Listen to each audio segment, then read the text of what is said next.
Para galera, continuando aqui o surgimento da Bíblia do Colin Smith, tá? Eu já tenho então a minha versão aqui em Kindle, vamos dar uma verificada. Capítulo 1, né, as Bíblias do Judaísmo e Cristianismo. Aqui ele faz uma breve introdução sobre a formação da Bíblia, a ideia da Bíblia luterana, da Bíblia reformada, da Bíblia católica, e a ideia de composição da Bíblia, do Códice, e também a ideia de composição tardia da Bíblia via formação do cânon, né, atual, que é decorrente dos concílios. Daí que a gente tem a ideia de que a formação tardia, ela não necessariamente abarcava os livros que eram lidos, por exemplo, pela igreja primitiva, da seita dos nazarenos, né, como é conhecidas, como o cristianismo que então nascia já no primeiro e segundo séculos. Por quê?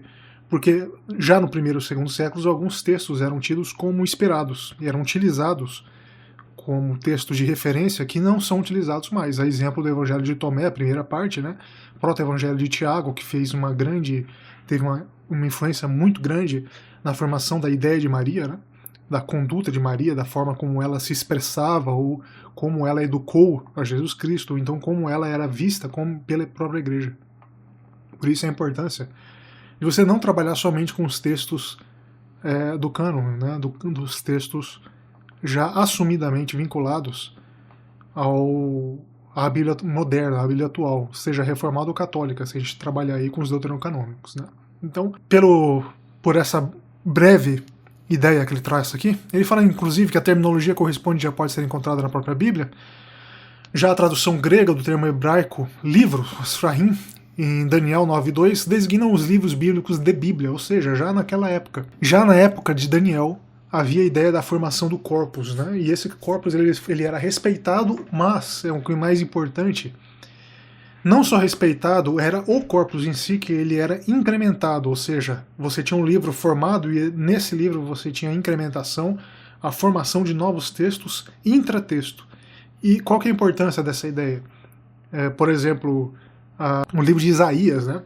É falado que o livro de Isaías tem 3 partes, na verdade. Ele foi a primeira parte escrita pelo profeta, a segunda parte por um anônimo e a terceira parte um compilado. Então, isso você tem em vários livros. O próprio relato do Gênesis é uma composição tardia de 2 narrativas diversas, diferentes, né? Provavelmente por influência talvez do exílio babilônico ou então do pré-exílio, né, da reforma de Josias.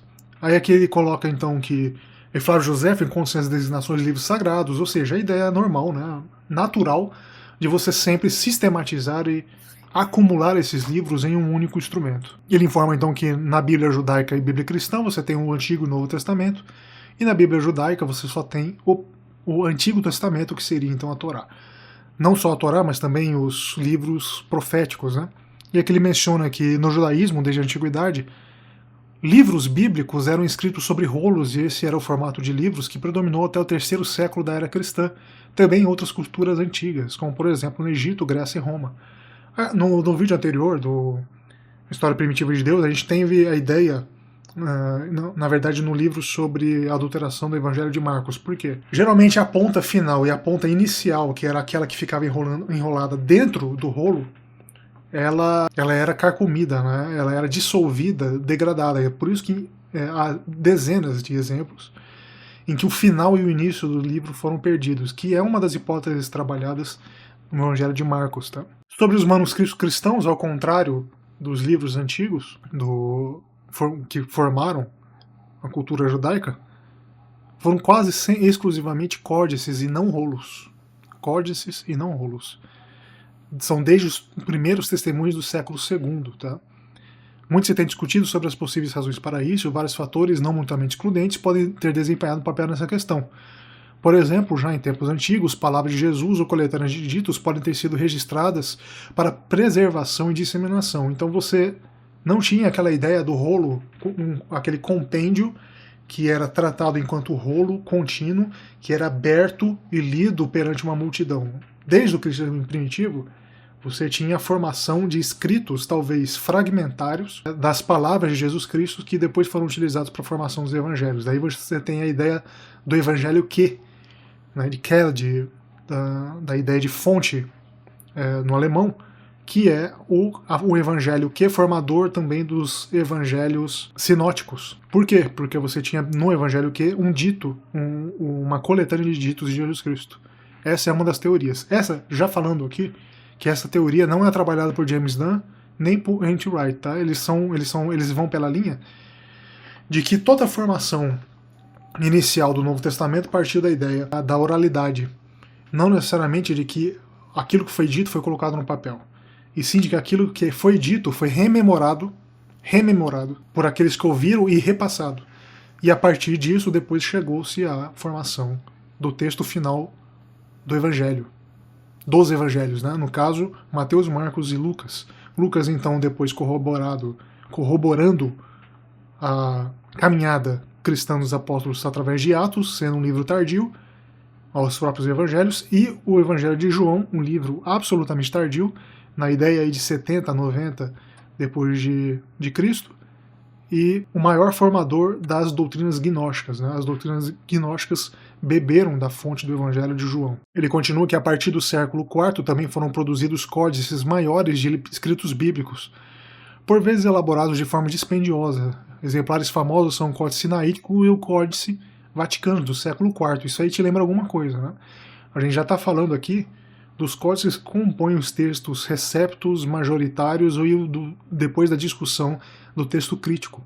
Daí a importância de fazer o estudo desse tipo de formação. Os escritos da Bíblia judaica foram redigidos predominantemente em hebraico, ou apenas alguns em aramaico, ao passo que os escritos redigidos em grego, ou apenas preservados em uma tradução grega, não são aceitos por ela. A gente teve a formação de livros apócrifos em grego, correspondentes, então, à cultura judaica, religiosa judaica, que foram tão afastados porque foram escritos em grego. Ao mesmo tempo, se a gente tem a ideia de que a língua falada por Jesus Cristo era o aramaico, então, e todos os textos do Novo Testamento, os textos originários, eles são textos em grego, significa então que nós não temos atualmente nenhum registro da língua falada aramaica que foi registrada em texto.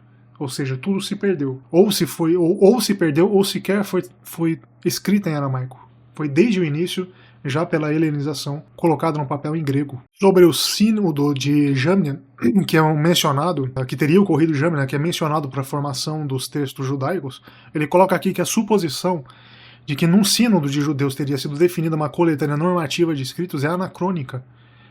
Ou seja, você está partindo do ponto final para o inicial, você está retornando com a visão de mundo atual, né?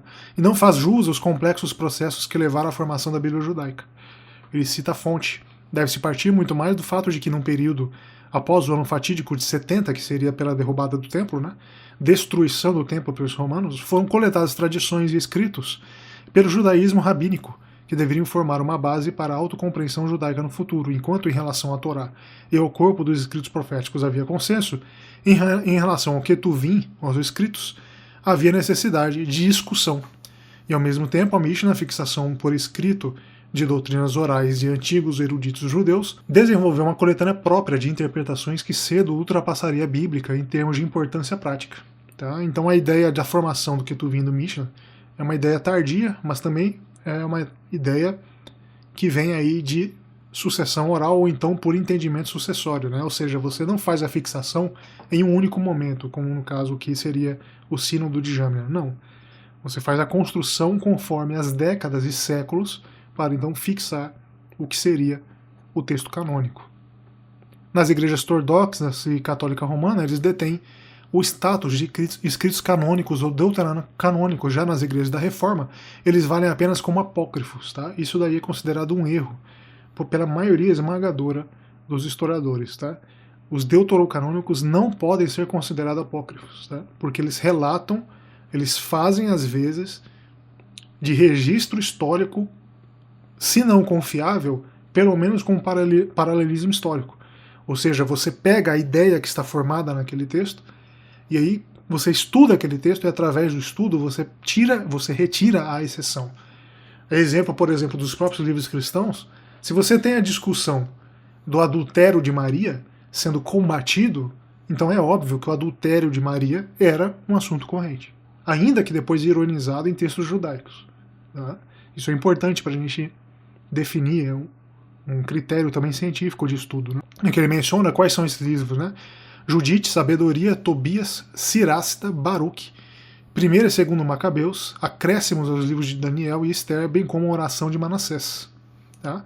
Se vocês quiserem ter acesso a parte desses livros, salvo engano, só a oração de Manassés que não tem. A Bíblia Teb tem esses livros. Tá? Antes da Reforma, porém, esses escritos pertenciam à Bíblia dentro de todas as igrejas cristãs, sem que fossem diferenciados de outros. Tá? Isso é importante. Não é a ideia que esses textos eram sempre ignorados, afastados, sempre colocados de lado, ignorados mesmo, não tem base histórica na pesquisa. Tá? Finalmente, as Bíblias judaica e cristã também diferem na disposição dos livros, sendo que a variabilidade das Bíblias cristãs é maior do que a encontrada nas judaicas. Em termos de tamanho e disposição, Bíblias judaicas são comparativamente estáveis, né? Até aí porque a gente já teve a estabilização do texto na própria língua hebraica. No início de uma Bíblia encontra-se sempre a Torá, que é o Pentateuco, ou seja, os 5 livros de Moisés. Ó quem tá aqui querendo estudar também, ó. Ó quem tá aqui querendo estudar. Ouviu um miado aí, já sabe. Na Bíblia judaica segue-se a isso uma parte dos profetas que contém os livros históricos de Josué, a Segunda Reis, como profetas anteriores. Isaías, Jeremias, Ezequiel e o livro dos 12 profetas como profetas posteriores. Quase todos esses livros tiveram adições posteriores. Tá? Dentro deles, né, eles tiveram uma adulteração parcial. A terceira parte, chamada de Ketuvim, que contém os livros de Daniel, bem como o livro de Magilô, rolos atribuídos a festas judaicas, Ruth, Cântico dos Cânticos, Eclesiastes, Lamentações e Esther. Lembrando que Daniel é considerado um dos livros que compõem o gênero literário dos Apocalipses, né, que engloba, obviamente, o Apocalipse de João. Ele menciona que provavelmente essa organização por gênero literário partiu da tradição greco-judaica em Alexandria.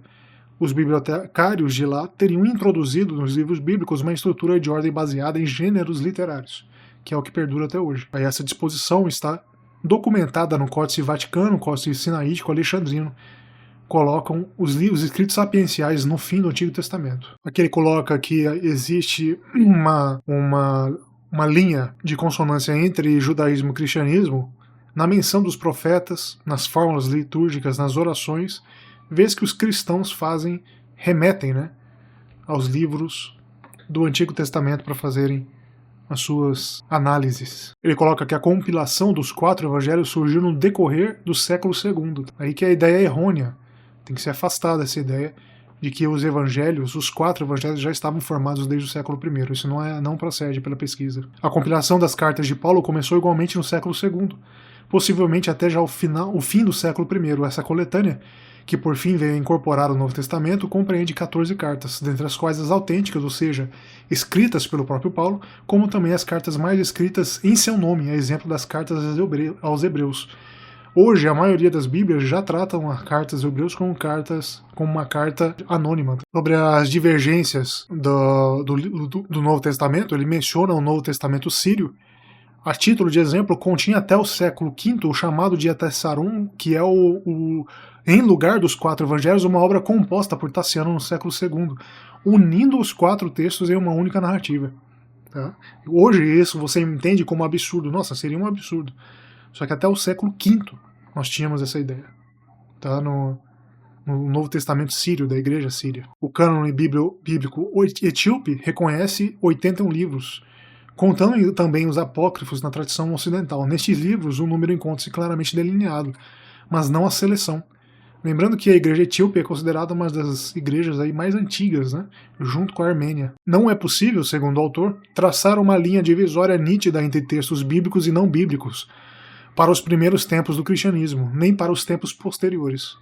A autorização e aprovação canônica dos textos bíblicos foi muito mais um processo em que determinados escritos se comprovaram como fundamentais. Quais fatores levaram a essa distinção, etc., ele vai trabalhar depois ele vai fazer a divisão, né, dos apócrifos, pseudo-epígrafos e o deuterocanônicos, e aí depois ele vai tratar a ideia da Taná, tá? Antigo Testamento e Novo Testamento. Vou parar por aqui, já deu aí 15 minutos de vídeo, acredito que seja o suficiente aí, tá bom? Um grande abraço a todos, tudo de bom.